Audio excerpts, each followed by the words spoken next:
Estamos con Ervin Castro, productor de radio en Reactor 105.7 y Radio Faro de Oriente, poeta, crítico y un periodista autodidacta. Ervin, actualmente trabajas como productor en Reactor 105.7 y en Radio Faro de Oriente. ¿Cómo es tu día a día en estos proyectos y qué diferencia encuentras entre ambas experiencias? Son como dos cosas muy diferentes. Para Reactor 105 hago dos producciones, una que es Visitlan Radio, que es un programa enfocado a la movilidad y los peatones en la Ciudad de México, y el otro es Amazonas de Hierro, que es un programa enfocado a cuestiones de género en la música. Y aquí pues en Radio Faro hasta el 2024 fui el encargado del espacio.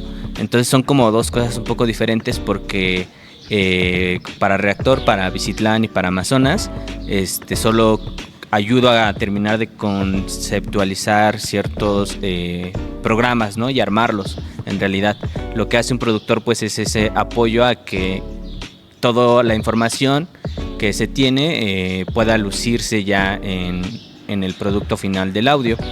Entonces en estos dos programas, en Visitlan y Amazonas, lo que hago es armar todo el audio. Me envían el audio, las entrevistas. Tal vez, por ejemplo, en el caso de Amazonas, algunas veces, como tenemos un tiempo más pequeño, que es media hora, les hago algunas sugerencias de preguntas, de a lo mejor esta pregunta podemos omitirla y meter esta otra, ¿no? Ya de lo grabado. Y en Visitlan me encargo de que las entrevistas que llegan, las edito, las hago cápsulas, regularmente son entrevistas como de 15 minutos, 20 minutos, que terminan siendo de 8 minutos, 5 minutos, depende mucho lo que buscamos.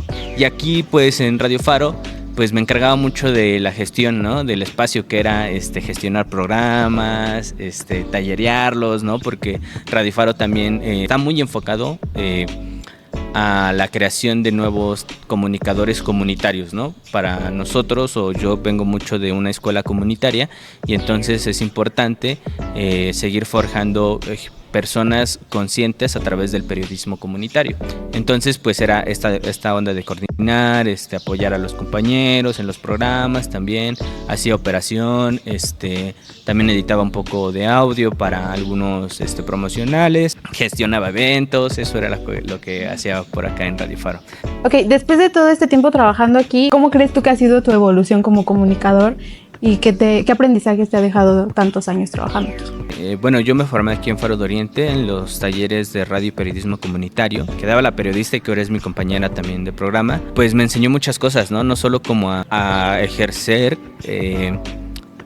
el periodismo, por así decirlo, sino a ser muy crítico con nuestro entorno. Yo soy una persona que vive en la periferia, soy originario de Valle de Chalco. Pues muchas veces los que crecemos en periferia tenemos ciertos estigmas ante pues los mismos lugares, ¿no? Entonces el taller de periodismo era mucho periodismo también como desde un ámbito muy positivo, de decir, si vemos que hay o que los medios de comunicación masivos están como visibilizando partes negativas de nuestros barrios, ¿por qué nosotros, que somos los que vivimos y conocemos las historias y las cosas que se están gestionando, por qué no alzar la voz para contraponernos ante pues esta ola a veces de mala hondez ante nuestros barrios, ¿no? Nuestros lugares donde habitamos? Y eso también pues al final me hizo como entender ciertas acciones sociales y también generar como acciones positivas para esto. Yo nunca he dejado de aprender desde que he sido estudiante hasta que he sido pues ya como el encargado de cabina aquí en Radio Faro, en Faro de Oriente, porque pues al final conoces muchas visiones de la vida, ¿no? Y esas visiones al final las vas conjuntando con tu misma visión. Eso es muy importante como en una visión comunitaria. Eso es lo que a mí me forjó y yo lo sigo como intentando aplicar donde vaya, ¿no? O sea, todos podemos aportar algo, todos podemos decir algo y todos podemos hacer una acción positiva ante las cosas.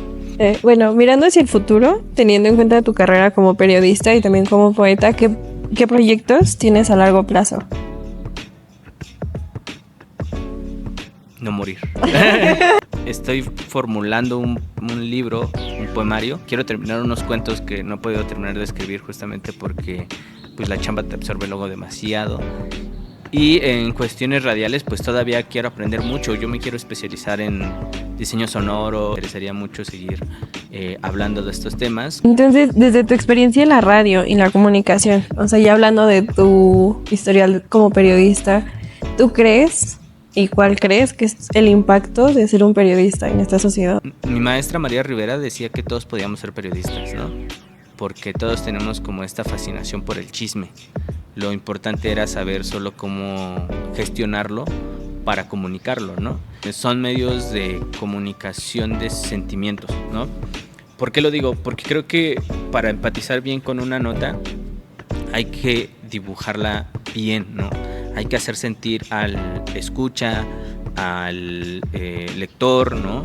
En este caso, bueno, ya la televisión, pues hay más herramientas que está ahí, ¿no? Y que está sintiendo lo que está pasando, ¿no? Hace poco estaba leyendo a Kapuscinski y qué bárbaro, o sea, qué bárbaro para ponerte en ciertas situaciones donde no estás, ¿no? Y te lo puedes imaginar y hasta a veces hasta lo puedes escuchar, ¿no? Yo creo, hablando un poco del periodismo comunitario, es como el espejo humeante. El espejo humeante es un mito prehispánico. Huitzilopochtli, si no mal recuerdo, tiene un espejo humeante que se lo lleva a Quetzalcóatl, cuenta el mito. Entonces, cuando Quetzalcóatl se ve en él, ve una figura monstruosa, ¿no? Y se pregunta, ¿no? ¿Por qué me veo así? Y él le responde, es que el espejo humeante te revela lo que realmente eres. Porque hasta que nosotros o hasta que muchos de nosotros hemos hecho periodismo en nuestras comunidades, hemos adentrándonos a estas historias, ¿no?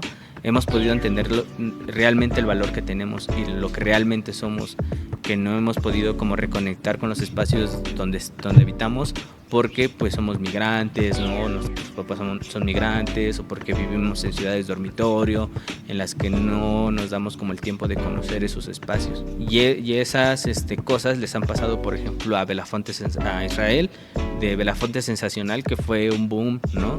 A los cogelones también, ¿no? Que han reivindicado mucho la lengua náhuatl y que son de la periferia, ¿no? Hasta que de verdad como no buscaron una aceptación de afuera, ¿no? Sino buscaron reafirmar lo que eran ya en los espacios que habitaban y lo que eran.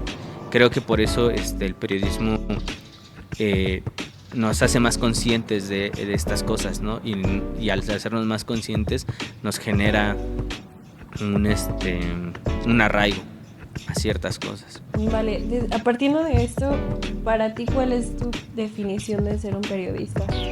Tengo muy claro cómo es esta visión de María Rivera, que es de la persona con la que más he bebido del conocimiento de ella, por así decirlo. Ella decía que éramos contadores de historias, ¿no? Los periodistas son contadores de historias y yo creo que es eso, ¿no?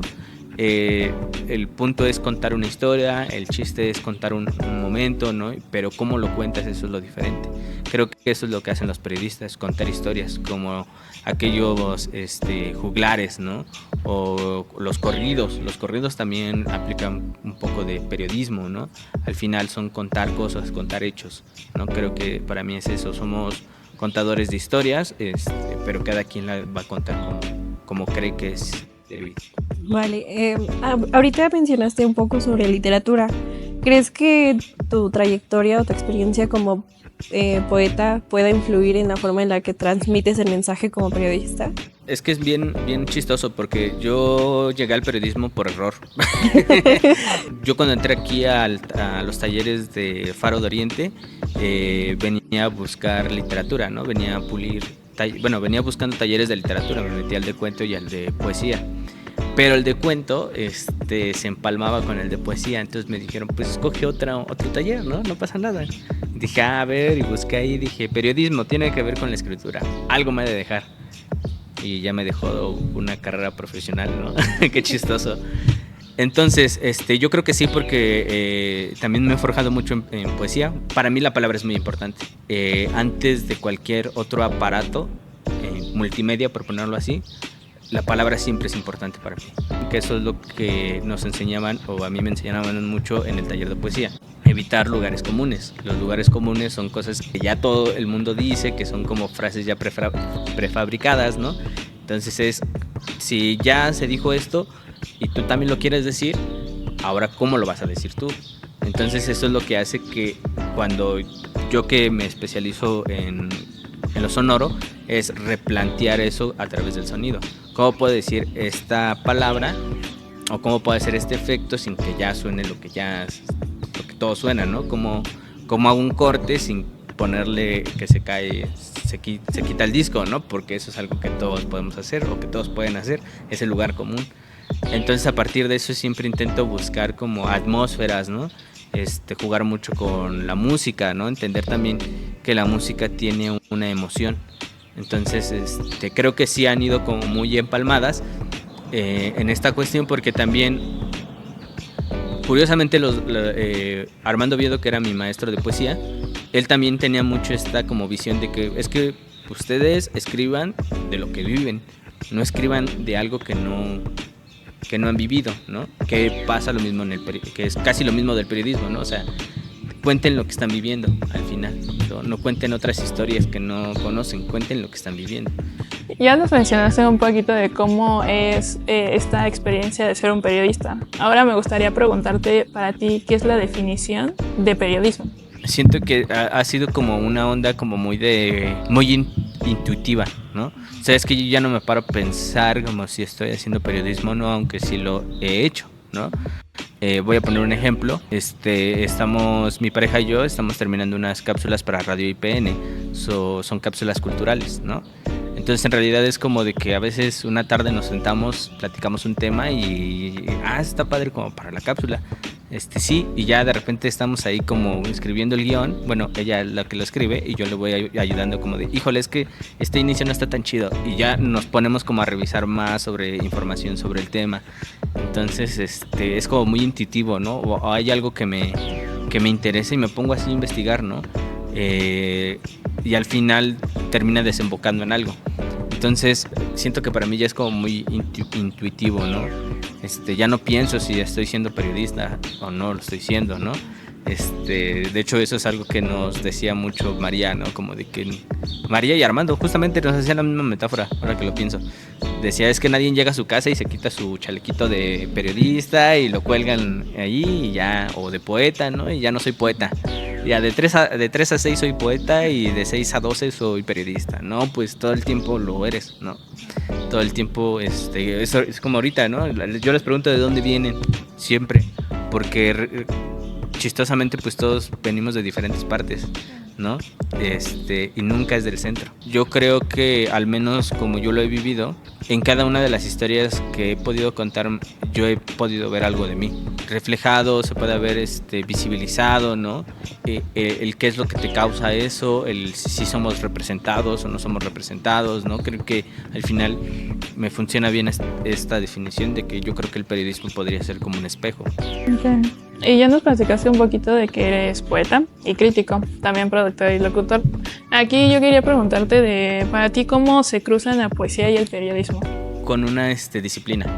O sea, la poesía pues sí es como esta onda de buscar lo poético, ¿no? Pero lo poético no solo se halla en lo escrito, todo lo poético tiene una forma muy diferente dependiendo del medio. Entonces, por sí sola la poesía va a habitar donde esté, ¿no? Si yo hago algo sonoro, pues voy a buscar decir algo a lo mejor con el puro sonido, sin meter tantas palabras tal vez, ¿no? Sin describirlo, ¿no? Con la voz, sino buscar con el sonido generar una sensación o colocar al escucha en esa posición. Pero yo no creo que eso sea una regla que diga, es que así en el manual de poesía, volumen 3, así dice que así se puede hacer, ¿no? Sino como yo creo que las lecturas de los poemas, adentrarte como a un poco a la teoría, sí te hace más sensible a detectar estas cosas poéticas. El mismo cine tiene como imágenes muy poéticas donde a veces solo con ver algo ya dices, wow, ¿qué acaba de pasar, no? O sea, como que qué show. Entonces yo creo que el periodismo sí se rige ya como como en cosas más técnicas, pues sí hay que generar metáforas, ¿no? Hay que generar imágenes, para poder, hay que hacer símiles, hay que hacer comparaciones, ¿no? Para que sea como más impactante a veces, ¿no? Uh-huh. Y mencionando un poquito del proyecto Y mi voz que madura, forma parte de un colectivo de difusión y creación poética. ¿Cómo nació este proyecto y qué impacto crees que ha tenido? El colectivo Mi Voz que Madura se conformó en el 2022, si no mal recuerdo, y fue como una iniciativa de exportar todo lo que hacíamos en el taller de poesía, que pues la literatura es jugar al final. Solo que ya al final, cuando ya hay más gente profesional, pues es gente que juega en serio, como los jugadores de fútbol, ¿no? Tú te puedes echar una cascarita y lo disfrutas, ¿no? Pero ya cuando te pagan, pues ya hay otras cosas. Yéndonos un poquito más a la radio y al periodismo, existen diferentes géneros, como el informativo, que en este caso pues, es la noticia, el reportaje. También tenemos el interpretativo, la crónica, la entrevista, y el de opinión, que son columnas y editorial. Cada uno tiene una función específica en la construcción de la información. Y desde tu experiencia, ¿cómo defines a cada uno de estos géneros y cuál consideras que es el más relevante en la radio? Pues yo creo que yo siempre he sido como muy fan del informativo, porque justo eso es lo que te deja como de esa curiosidad, ¿no? Sí. Esas ganas de más. Como que el informativo es de las cosas que más aplico también en la radio. Bicicletan es un programa informativo que se nutre de entrevistas de ciclistas, de notas, sobre todo la entrevista es como nuestro eje, ¿no? Entrevistamos a ciclistas, a gente especializada en temas urbanos y de ambiente, ¿no?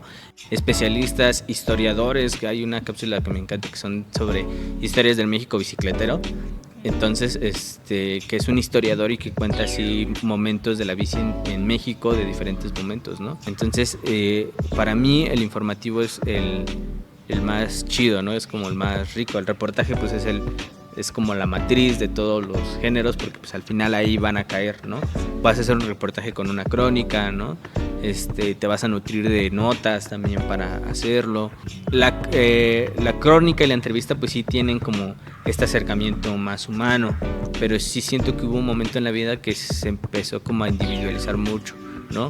El ejemplo es que ahorita sí se está retomando mucho esta onda colectiva, ¿no? Por eso existen espacios colectivos como lo es el Faro. ¿Crees que en la radio se pueda mezclar estos géneros para hacer un periodismo más dinámico y cercano al público? He escuchado ejercicios en la radio donde sí son como de opinión, sobre todo los programas de revista. Hay un programa que es de un amigo comercial, no me lo pagó, que se llama Lapicero. Es un programa que primero está enfocado en como la gráfica, pero ellos de repente ya empezaron a decir, no, esto es un programa que aborda la creatividad, no importa de qué área vengas, aporta la creatividad. Y a mí me parece muy chido porque siempre que tienen entrevistados y tienen como así diferentes secciones, abren siempre con una cápsula. Entonces la cápsula siempre se me ha hecho muy interesante porque te lleva de punto A a punto B. Invitaron a estos compas que son unos podcasters de filosofía, ¿no? Bueno, ya ahora ya hacen muchas ondas y la revista se llamaba así, Mi Gala, se llama así. Entonces la cápsula empezaba así describiendo el cuento, un fragmento del cuento sobre una araña. Mi Gala yo no sabía, fíjate que cagado, yo no sabía que Mi Gala era una araña. Entonces yo siempre pensé y como que intuía que Mi Gala era como un término así filosófico muy elevado, y él lo hace como, bueno, la forma en que ellos hacen las cápsulas siempre es como desde una detonación periodística, ¿no? O sea, con ciertas bases, y esas notas, bueno, esas cápsulas siempre sirven como un prólogo a su entrevistado, ¿no? Porque siempre es como un dato curioso sobre su entrevistado que cagadamente luego he escuchado que los entrevistas y yo ni sabía eso, ¿no? Yo creo que hace poco en el documental de Radio Faro quiero retomar algo que decía Luis, uno de los encargados de Radio Faro, que era cuando todo se cae ahí va a estar la radio, ¿no? Porque hablaba de que le tocó vivir el terremoto y que justo todos querían así meterse a Facebook, a X, ¿no? Bueno, Twitter en ese entonces, a ver qué había pasado, pero que no había señal. Es que alguien así sacó su teléfono, conectó sus audífonos y empezó a escuchar por la radio. Creo que eso es lo que todavía puede aportar la radio, ¿no? También creo que la radio es como el teatro. ¿A qué refiero con esto? Alguna vez escuché que el teatro tiene tantas limitancias, ¿no? Como por el espacio, de que la acción es con el público en vivo, ¿no? Como todo esto, esas limitancias hacen que la gente se vuelva más creativa. Yo no estoy contra de los podcasts, ¿no? Porque pues al final el podcast vino a democratizar los medios y eso es algo muy, muy chido, ¿no? Que cualquiera pueda decir y hacer algo desde su posición, ¿no? Creo que mucho de lo que conocemos como podcast hoy en día ha caído como en una zona de confort, donde no hay como una exploración verdadera, ¿no? Al formato. Pues el podcast es la evolución de la radio al final, ¿no? Entonces hay mucha gente que sí ha explorado el podcast desde una noción como sonora, ¿no? Porque pues al final es para escucharlo. Olayo Rubio, que ahorita está en Radio Chilango, pero que en su tiempo él fue de los primeros que hizo podcast, el podcast de Olayo Rubio, qué nombre tan interesante. Y utiliza recursos sonoros muy, muy, muy cabrones, y tiene también documentales en podcast donde ocupa el recurso sonoro. Eso, bueno, para mí eso es muy atractivo. Entonces, creo que se ha como limitado mucho el podcast justamente por esto, ¿no? Porque se ha dado como a esto de que vamos a hacer un podcast, prendemos una cámara y nos paramos los dos frente al micrófono y hablamos de cosas, ¿no? Entonces eso es lo que creo yo. Y creo que la radio pues al final sigue explorando estas cosas, ¿no? Tienes un tiempo limitado, tienes media hora por bloque, qué vas a hacer en cada esa media hora, cómo la vas a exprimir, cómo vas a hacer que la escucha se involucre en la conversación, ¿no? Para mí también el podcast creo que el podcast es como mandar cartas, porque pones tu podcast, se publica después de una semana, digamos, ves el comentario, después de una semana mandas un saludo y así, ¿no? Es como mandar estas cartas. Y la radio es una llamada telefónica totalmente, ¿no? Es un WhatsApp, si lo queremos ver en inmediatez, ¿no? Ahí está, ¿no? Y ahí está esa conversación al momento. ¿Crees que la radio comunitaria y cultural tiene un futuro sólido en un entorno dominado por grandes corporaciones y plataformas digitales? Creo que sí, porque al final se adaptan, se tienen que ir adaptando, ¿no? Antes, pues las radios comunitarias, sigue habiendo todavía algunas persecuciones afuera en la República, sigue habiendo persecuciones por radios comunitarias, ¿no? Porque hay que recordar que las radios comunitarias pues vienen de unas luchas sociales, donde se armaban una transmisión ilegalmente, ¿no? Y se montaban a las frecuencias ilegalmente, y lo pongo entre comillas porque pues al final el aire no tiene dueño. Pero bueno, entonces son como normativas ahí de comunicación que, si no mal recuerdo, en el 2001 se modificaron para hacer válidas ciertas radios comunitarias y se han ido adaptando. Han encontrado el streaming ahora también para llegar a otros públicos también, ¿no? Han aportado mucho, ¿no? A también la reformulación de cómo se hace la radio. Alguien te puede decir, tú tienes voz de locutor porque te la escuchas así gruesa, ¿no? Ha pasado que muchos compañeros impostan la voz cuando vienen a hacer radio. Luego cuando empiezan a leer se escuchan bien leídos porque tienen otra voz para leer. Pues al final tenemos como, se han generado muchos, no estigmas, sino muchas cómo debe de ser, ¿no? A partir de las radios comerciales. Y las radios culturales, o las radios comunitarias, o las radios estudiantiles, o las radios ciudadanas, al final son como de, no necesitas tener un tipo de voz. Tu voz es válida para hacer este ejercicio, ¿no? Porque lo importante no es cómo usas la voz, sino lo que estás diciendo, sino lo que quieres decir y para qué lo quieres decir. Sí, debe de haber modificaciones en los acuerdos de comunicación nacionales para seguir incentivando estas radios. No lo hacen porque pues, al final todo es un fin económico y eso económicamente no les funciona. Por eso nosotros desde las radios comunitarias, que a veces nos ven chiquitas, ¿no? Nos ven poco profesionales, nos ven arcaicas, buscamos replantear estos paradigmas de yo voy a hacer producciones como se les hiciera para el IMER, para esta radio comunitaria, porque al final también mi comunidad merece ese tipo de calidad de contenido. Bueno, por último, recomiéndanos un podcast. Pues me gusta mucho todo lo que hace Convoy. Creo que también lo que hace Migala, sus podcasts de filosofía, me parecen muy interesantes. Convoy es una plataforma comercial, es una plataforma muy buenos. Hay algunos en YouTube que pueden checar. Me gustan a mí mucho los de Precursores, que son de música. También pueden escuchar La Viena. Un buen ejercicio periodístico. No he podido escuchar más, no las he podido encontrar, pero a mí me gusta mucho la música jamaiquina. Lo pueden encontrar en Mixcloud, sobre la historia del reggae mexicano a 20 años. Fue la Bienal de Radio del 2000. Es un ejercicio de periodismo muy, muy interesante, ¿no? Con mucho recurso sonoro y que está muy enfocado al podcast, no al radio. O sea, tú eres como nuestro... Queremos ser algún día, ¿sabes? No me digan eso.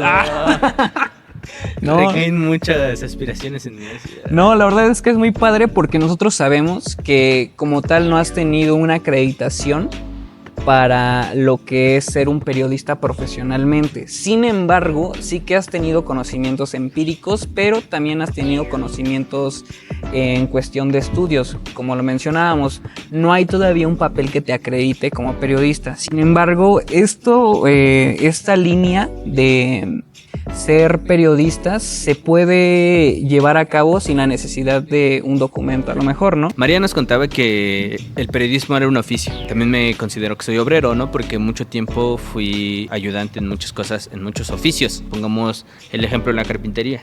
Un chalán en carpintería, ¿qué hace? Le enseñan a lijar las puertas, ¿no? Prepara, barre, ¿no? Nunca se mete, nunca corta, ¿no? Porque como los cortes son exactos. Pero como vas avanzando, vas aprendiendo. Mi formación fue aquí en Faro de Oriente, que tiene pues una formación no formal, ¿no? Así se le conoce, porque no hay como tal una acreditación, como dices. Entonces, ella decía mucho esto de que pues muchas veces también cuando ya están las academias, pues las academias buscan como decir, bueno, esto es lo que se va a decir y tú tienes que cumplir todo esto para hacerlo, ¿no? Y se acredita. Pero nosotros de este lado pues vemos este replanteamiento del conocimiento. Entonces lo aprendemos como oficio. Somos periodistas de oficio, por así decirlo, ¿no? En el taller pues sí veíamos las entrevistas, veníamos los géneros, practicábamos los géneros, nos ponían a escribir, luego nos decía así, bueno, ahorita no se preocupan por la ortografía porque lo importante es comunicar, ¿no?